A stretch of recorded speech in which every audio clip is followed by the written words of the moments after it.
नमस्कार। आज की वीडियो में हम फ्रांसिस बेकन का ऐसे ऑफ फ्रेंडशिप पढ़ेंगे। ऐसे शुरू करने से पहले हम फ्रांसिस बेकन के बारे में थोड़ा जान लेते हैं। He was born in 1561। Francis Bacon का जन्म जो हुआ था वो 1561 ईस्वी में हुआ था। He was highly intelligent and ambitious.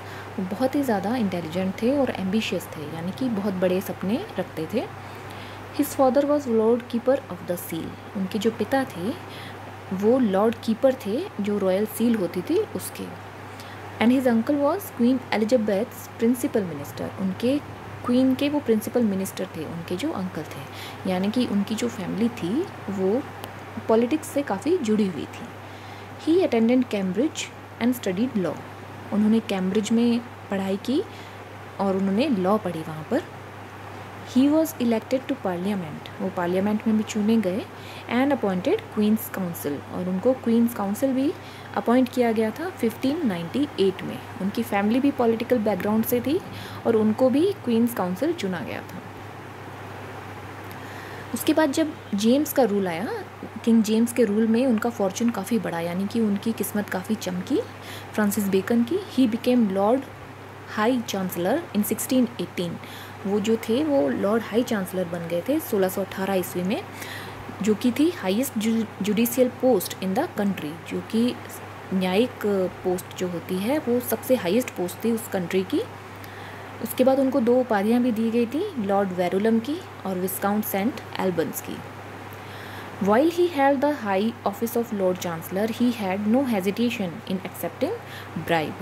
तो ये एक नेगेटिव पॉइंट है। फ्रांसिस बेकन एक मिक्स्ड पर्सनैलिटी, हालांकि वो बहुत इंटेलिजेंट थे, पर दूसरी तरफ वो एम्बिशियस होने के साथ साथ उन एम्बिशंस को पूरा करने के लिए किसी भी तरीके को अपनाने में बिल्कुल भी नहीं हिचकते थे।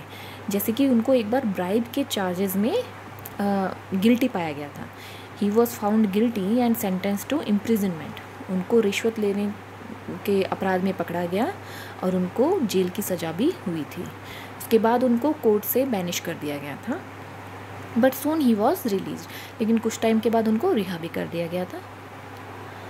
उनके बारे में पोप ने कहा है, ये बहुत फेमस स्टेटमेंट है उनका, the wisest, brightest and meanest of mankind. Mean यानी बहुत स्वार्थी थे। क्यों थे? क्योंकि he betrayed and prosecuted his own benefactor the Earl of Essex. उन्होंने अपने ही एक हितैषी जो कि अर्ल ऑफ एसेक्स थे उनको बिट्रे किया, यानी कि धोखा भी दिया और उनको एग्जीक्यूट करने में भी भूमिका निभाई थी। Later he prosecuted his friend the Earl of Somerset. उन्होंने अपने फ्रेंड को भी बिट्रे किया था, इसलिए पोप ने उनके बारे में ये स्टेटमेंट दिया है। उनके जो फेमस वर्क थे उनमें सबसे ज़्यादा फेमस जो वर्क है जिसके कारण वो इतने पॉपुलर हुए वो एसेज ही था, जिसका कि फर्स्ट एडिशन आया था 1597 में, जिसमें 10 एसेज जो थे पब्लिश हुए थे। उसके बाद थर्ड एडिशन आते आते 58 एसेज उन्होंने उसमें लिखे थे। 1625 में उसको पब्लिश किया गया था। एसेज के अंदर जितने भी आपको इनके एसेज मिलेंगे वो बहुत ही इम्पर्सनल है। इम्पर्सनल एसेज क्या होते हैं वो हम अपने प्रीवियस वीडियो में ऑलरेडी पढ़ चुके हैं।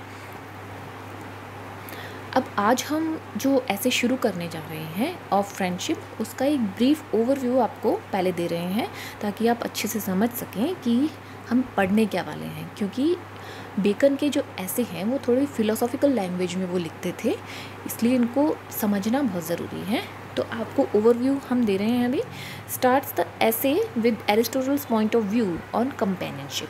देखिए, जब ये अपना ऐसे शुरू करते हैं तो वहाँ एक एरिस्टोटल की लिखी हुई लाइन या उनके एक पॉइंट ऑफ व्यू से ये शुरू करते हैं, और वो पॉइंट ऑफ व्यू क्या है?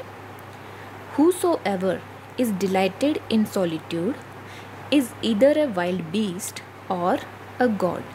तो इसे समझने की कोशिश कीजिए कि उन्होंने एक स्टेटमेंट वहाँ डाला है कि जो भी कोई एकांत में रहकर खुश रहता है वो या तो कोई वाइल्ड बीस्ट है या फिर एक गॉड है। उन्होंने ये स्टेटमेंट डाला और कहा कि जिस किसी ने भी ये लाइन लिखी है वो इससे पूरी तरह से सहमत नहीं है। बेकन कह रहे हैं कि वो इस लाइन से पूरी तरह से सहमत नहीं है। बेकन को लगता है कि ये आधा सच है और आधा झूठ है। उन्होंने कहा कि सच तो है कि जो भी आदमी सोसाइटी से हेट्रेड करता है वो सैवेज बीस्ट होता है, यानी जंगली दैत्य के समान है। क्योंकि वो सोसाइटी में रहने के लायक नहीं है। जो सोसाइटी से नफ़रत करता है, समाज से नफ़रत करता है, तो ऑब्वियसली वो एक जंगली जानवर या जंगली दैत्य के समान है, जो कि आइसोलेट रहने के ही लायक है। ठीक है, ये स्टेटमेंट उनको इतना ठीक लगता है जिसको वो ट्रू कह रहे हैं। और अनट्रू उनको क्या लगता है कि ऐसा आदमी जो कि सॉलिट्यूड में रहना पसंद कर रहा है, उसमें एक डिवाइन कैरेक्टर है, वो एक गॉड के समान है। वो कहते हैं कि मैं इस बात से बिल्कुल भी सहमत नहीं हूँ। तो अभी हमने क्या देखा कि वो जब अपना ऐसे शुरू करते हैं तो वो एक लाइन उसमें स्टेटमेंट डालते हुए कहते हैं कि किसी आदमी ने ये स्टेटमेंट दिया है कि जो भी एकांत में रहकर खुश रहता है वो या तो जंगली दैत्य है या फिर वो भगवान है। वो कहता है कि इसके पहले आधे भाग से मैं सहमत हूँ और आधे से नहीं हूँ, यानी कि वो जंगली दैत्य के जैसा है, इस बात को तो हम एग्री कर रहे हैं, पर वो एक गॉड के जैसे हैं, इस बात से हम सहमत नहीं हैं। ऐसा फ्रांसिस बेकन कहते हैं। उसके बाद वो कहते हैं कि इस बात में एक एक्सेप्शन भी हो सकता है, और वो अपवाद क्या है कि अगर कोई इंसान अपने आप को आइसोलेट इसलिए करे कि वो भगवान से कन्वर्सेशन करने के लिए अपने आप को उस ऊंचाई तक लेकर जा सके, तो हम इस बात को कुछ हद तक ट्रू मान सकते हैं। एक्सेप्शन में वो क्या कहते हैं, if a man isolate himself for a higher conversation with God. सिर्फ इसी एक अपवाद को हम मान सकते हैं कि जब कोई आदमी, जैसे कि साधु या संत महात्मा होते हैं, वो भगवान की तपस्या करने के लिए बहुत कई टाइम तक जंगलों में या किसी एकांतवास में रहते हैं या वहाँ पर तपस्या करते हैं, तो एक वही पॉइंट ऑफ व्यू उस वक्त हम सच मान सकते हैं कि हाँ, सिर्फ वही लोग हैं जो कि भगवान को पाने के लिए खुद को आइसोलेट कर सकते हैं। तो उस केस में ये जो डिवाइन कैरेक्टर वाली बात उन्होंने की है, कहते हैं हम उस केस में इसको सिर्फ सच मान सकते हैं। वो कहते हैं कि बहुत से ऐसे लोग हैं जो कि खुद को फॉल्सली प्रिटेंड करते हैं कि वो आइसोलेट होकर रहना चाह रहे हैं, यानी कि समाज से आइसोलेट होकर रहने का सिर्फ वो ढोंग करते हैं। ऐसे कुछ लोगों की वो आगे एक लिस्ट भी देते हैं, वो जब हम ऐसे पढ़ेंगे उस टाइम आपको बताया जाएगा। और दूसरा वो कहते हैं कि कुछ ऐसे पुराने हर्मिट्स यानी साधु और हॉली फादर्स ऑफ द चर्च हैं जो कि सच में अपने आप को आइसोलेट करते हैं, किसके लिए, भगवान से कन्वर्सेशन करने के लिए। देखिए, फ्रांसिस बेकन जो थे, एक फ़िलोसोफर थे, तो उनकी लैंग्वेज थोड़ी फ़िलोसॉफिकल टाइप की होती है, जिसे समझने के लिए उनकी लाइन टू लाइन हमें एकदम डीपली पढ़ना होगा। फिर धीरे धीरे वो आगे कहते हैं कि man do not know the true meaning of solitude. वो कहते हैं कि इंसान को एकांत का असल जो मीनिंग है वो पता ही नहीं है, क्योंकि उनका मानना है कि अगर ऐसी सोसाइटी जहाँ पर आपका कोई जानने वाला नहीं है, तो वहाँ उस भीड़ का हिस्सा होने से कोई फ़ायदा नहीं है। Where there is no love talks are only sound of cymbal. वो कहते हैं कि अगर आप किसी ऐसी भीड़ का हिस्सा है जहाँ आप किसी को नहीं जानते हैं, तो वहाँ होने वाली बातें जो होंगी वो आपको सिर्फ मंजीरों की आवाज़ की तरह ही सुनाई देंगी, यानी कि वहाँ पर उनके साथ होने का कोई मतलब ही नहीं होगा, जैसे कि आप भीड़ में भी खुद को अकेला महसूस करेंगे, ऐसा बेकन कह रहे हैं। फिर वो कहते हैं कि क्राउड इज़ नॉट कंपनी। ये बहुत अच्छा स्टेटमेंट बेकन का है कि क्राउड इज़ नॉट कंपनी, सिर्फ भीड़ होना ही साथ होने के बराबर नहीं होता, क्योंकि लोगों की भीड़ में होकर भी आप अकेले हो सकते हैं। फिर वो कहते हैं कि बिग सिटीज़ मोर सॉलिट्यूड। उनका कहना है कि शहर जितने बड़े होंगे, एकांत या सॉलिट्यूड जो है, अकेलापन जो है, वो उतना ही ज़्यादा होगा। ऐसा क्यों? क्योंकि बड़ी सिटीज़ होने की वजह से लोगों में दूरियां आ गई हैं, यानी डिस्टेंस ज़्यादा हो गई है। आगे वो एक लैटिन कहावत को भी अपने ऐसे में सम्मिलित करते हैं, मैग्ना सिविटास मैग्ना सॉलिट्यूड। जितनी बड़ी सिटीज़ होंगी, सॉलिट्यूड उतना ही बड़ा होगा। अब हम अपने ऐसे का टेक्स्ट शुरू करते हैं। It had been hard for him that spake it to have put more truth and untruth together in few words than in that speech. Whosoever is delighted in solitude is either a wild beast or a god.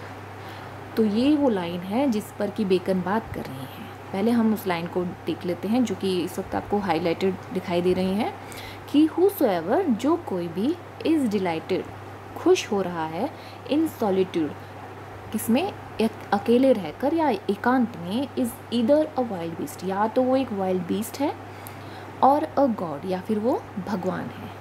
Bacon कहते हैं कि मैं इस statement से पूरी तरह से agree नहीं करता हूँ।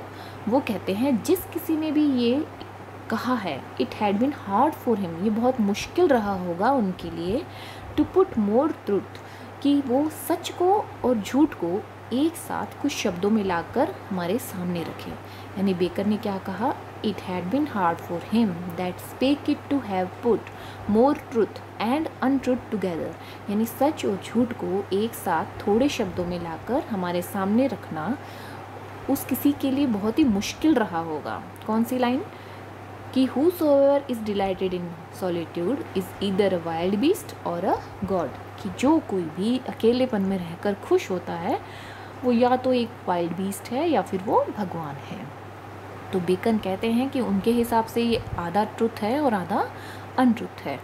अब वो आगे कहते हैं कि for it is most true, अब सच क्या है वो बता रहे हैं, that a natural and secret hatred, कि एक प्राकृतिक और छुपी हुई हेट्रेड यानी घृणा, एंड एवर्सेशन का मीन्स भी हेट्रेड ही होता है, टुवर्ड्स सोसाइटी, कि एक छुपी हुई कोई नफ़रत किसके प्रति, समाज के प्रति, इन एनी मैन, किसी भी आदमी में, hath somewhat of the savage beast, कि ये कौन से कैरेक्टर की विशेषता होती है, जो कि सैवेज बीस्ट होता है, यानी जंगली, सैवेज यानी जंगली, बीस्ट यानी दैत्य, कि ये तो किसी जंगली दैत्य की ही खासियत हो सकती है जिसको कि अपनी सोसाइटी से ही हेट्रेड हो, कि समाज से दूर रहने वाला ऑब्वियसली कोई जंगली दैत्य ही होगा जिसको वीराना पसंद है। तो कहता है कि ये बात तो उनको बिल्कुल ट्रू लग रही है, for it is most true, कि ये बात है जो कि उनको सच लगी। अभी तक उन्होंने देखो पूरे स्टेटमेंट में से आधी बात को सच कहा है कि whosoever delighted in solitude is either a wild beast, तो इतना स्टेटमेंट तो उनको ट्रू लग रहा है। अब आगे उनको कौन सा स्टेटमेंट अनट्रू लग रहा है अब वो बताएंगे। But it is most untrue, कौन सी चीज़ है जो उनको अनट्रू लग रही है, that it should have any character at all of the divine nature. अब वो कहते हैं कि सॉलिट्यूड में रहने वाले में कोई डिवाइन नेचर होता है, यानी कि वो गॉड की प्रकृति के होते हैं, ये बात उनको हजम नहीं हो रही है। एक्सेप्ट इट प्रोसीड, अब वो एक एक्सेप्शन दे रहे हैं कि हाँ इस बात में एक अपवाद ज़रूर हो सकता है, और वो अपवाद क्या है, not out of a pleasure in solitude, कि सॉलिट्यूड में प्लेजर लेने के बजाय, यानी कि एकांत में खुश होने के बजाय, अगर कोई सिर्फ अपने love and desire to sequester a man self, अपने आप को, स्क्वेस्टर का मीनिंग होता है आइसोलेट करना, किसको, मैन सेल्फ, यानी अपने आप को, फॉर अ हायर कन्वर्सेशन, कि अगर कोई आदमी अपने आप को आइसोलेट करता है, यानी कि आइसोलेट करना, अपने आप को अलग करना, किससे, सोसाइटी से, फॉर अ हायर कन्वर्सेशन, किसी ऊंचे दर्जे की वार्तालाप के लिए, कन्वर्सेशन यानी बातचीत, और ये हायर कन्वर्सेशन कब होती है, जब आदमी गॉड से बात करता है। तो वो कहता है कि इस केस में एक ही अपवाद है जो कि संभव है, और वो कब होता है, कि हम मान लेते हैं कि not out of pleasure in solitude, कि कोई भी व्यक्ति अपनी मज़े के लिए सॉलिट्यूड में नहीं है, पर एक कंडीशन में हो सकता है जब वो कि किसी हायर कन्वर्सेशन के लिए, किसके साथ, गॉड के साथ हायर कन्वर्सेशन करने के लिए अपने आप को आइसोलेट कर ले, यानी अपने आप को सोसाइटी से अलग कर ले, या फिर एकांत में रहने लगे। ऐसा कौन करते हैं, जो कि साधु संत होते हैं या महात्मा होते हैं, उस तरह के लोग जो हैं वो ऐसा कर सकते हैं, और उस केस में बेकन उनसे एग्री भी कर रहे हैं। Such as is found to have been falsely and feignedly in some of the heathen, heathen होता है जो धर्म को ना माने, तो वो कहते हैं कि such as is found to have been falsely, कुछ लोग तो सिर्फ इसका दिखावा करते हैं, फॉल्सली यानी झूठ, फेमली यानी कि जो सिर्फ प्रिटेंड कर रहे हैं, इन सम ऑफ द हीथन, हीथन ऐसे लोगों की वो आगे लिस्ट दे रहे हैं, देखिए कौन कौन से हैं, एज एपिमेनिडीज द कैंडियन, ये जो फर्स्ट नाम उन्होंने बताया है एपिमेनिडीज द कैंडियन, एक तो ये है, Numa the Roman, Empedocles the Sicilian, and Apollonius of Tyana. ये 4 नाम उन्होंने यहाँ पर दिए हैं जिनके बारे में बेकन को लगता है कि वो सिर्फ प्रिटेंड कर रहे हैं अपने आप को गॉड से कन्वर्सेशन करने के लिए, आइसोलेट करने के। यानी कि उनका मानना है कि ये वैसे तो ये लोग हीथन हैं, विधर्मी हैं, ठीक है, पर ये लोग ऐसा ढोंग कर रहे हैं कि इन्होंने अपने आप को सोसाइटी से आइसोलेट किया है। किसके लिए? गॉड से कन्वर्सेशन करने के लिए। तो ये बेकन कहते हैं कि ये उन लोगों की लिस्ट उन्होंने दी है जो कि सिर्फ प्रिटेंड कर रहे हैं कि वो गॉड के साथ कन्वर्सेशन करने के लिए अपने आप को सोसाइटी से अलग कर रहे हैं। इसके बाद वो कहते हैं जो ट्रू और रियल ऐसे हर्मिट्स हैं उसकी भी वो आगे बात करते हैं कि ये लोग तो सिर्फ प्रिटेंड कर रहे हैं। जिनके 4 लोगों के उन्होंने नाम दिए हैं उनको लगता है ये तो सिर्फ प्रिटेंड कर रहे हैं, पर कुछ लोग हैं जो कि सच में इस कैटेगरी में आते हैं, साधु संतों वाली। उनकी उन्होंने आगे बात की है। In divers of the ancient hermits, पुराने जो साधु हैं, and holy fathers of the church. और हमें कहाँ कहाँ ये चीज़ देखने को मिलेगी सच में? हॉली फादर्स ऑफ द चर्च, जो चर्च के जो फादर होते हैं उन लोगों में, और जो पुराने कोई साधु हुआ करते थे उन लोगों में हमें सच में ये चीज़ देखने को मिल सकती है। कौन सी चीज़? कि अपने आप को सोसाइटी से अलग करना। किस चीज़ के लिए? भगवान को पाने के लिए, ठीक है। तो कुछ लोग तो इसका ढोंग करते हैं, पर सच में कुछ लोग करते थे, जो कौन होते थे? या तो पुराने साधु हुआ करते थे या फिर चर्च के पुजारी, यानी कि फादर्स ऑफ चर्च। तो ये 2 लोग उन्होंने हमें बताए कि आधे लोग हैं जो प्रिटेंड करते हैं और कुछ लोग हैं जो सच में अपने आप को आइसोलेट करते थे। किसके लिए? ताकि वो गॉड से कन्वर्सेशन कर सके। आगे उन्होंने कहा है but little do man perceive what solitude is. अब बेकन कहते हैं कि इंसान बहुत कम जानता है कि सॉलिट्यूड आखिर होता क्या है, and how far it extend, और ये इसकी जो परिभाषा है वो कितनी विस्तार में है। For a crowd is not company, उनका कहना है कि सिर्फ भीड़ का होना ही साथ होने के बराबर नहीं होता, कि कई बार हम भीड़ का हिस्सा होकर भी अकेले हो सकते हैं। And faces are but a gallery of picture, और ऐसे केस में होता ये है कि हमारे सामने हज़ारों फेसेस होते हैं, बट स्टिल हमारे लिए फिर वो गैलरी में हमें दिखने वाली पिक्चर्स के समान ही होते हैं जिनसे हमें कोई लेना देना नहीं है। And talk but a tinkling symbol, यानी उस ग्रुप में होने वाली बातें भी आपको किस तरह की लगेंगी? टिंकलिंग यानी बजने वाला किम्बल होता है, जो मंजीरे या झांझ जिसको हम कहते हैं, उस तरह का एक म्यूज़िकल इंस्ट्रूमेंट जो मंजीरे की तरह बज रहा है। यानी कि ऐसे ग्रुप में अगर हम बातें भी सुनेंगे तो वो हमें मंजीरों की आवाज़ की तरह लगेगी, जो कि बिल्कुल मीनिंगलेस होंगी। यानी कि किसी भी ग्रुप में अगर आप हैं और वहाँ आपकी जान पहचान का कोई नहीं है, या आप ऐसी किसी भीड़ का हिस्सा है जहाँ आपके कोई भी जानकार नहीं है, तो वहाँ आपको बहुत ही अकेलापन महसूस हो सकता है। Where there is no love, वहाँ जहाँ की बिल्कुल भी प्यार नहीं है। तो ऐसी भीड़ का हिस्सा होने पर आप अपने आप को अकेला ही पाएंगे।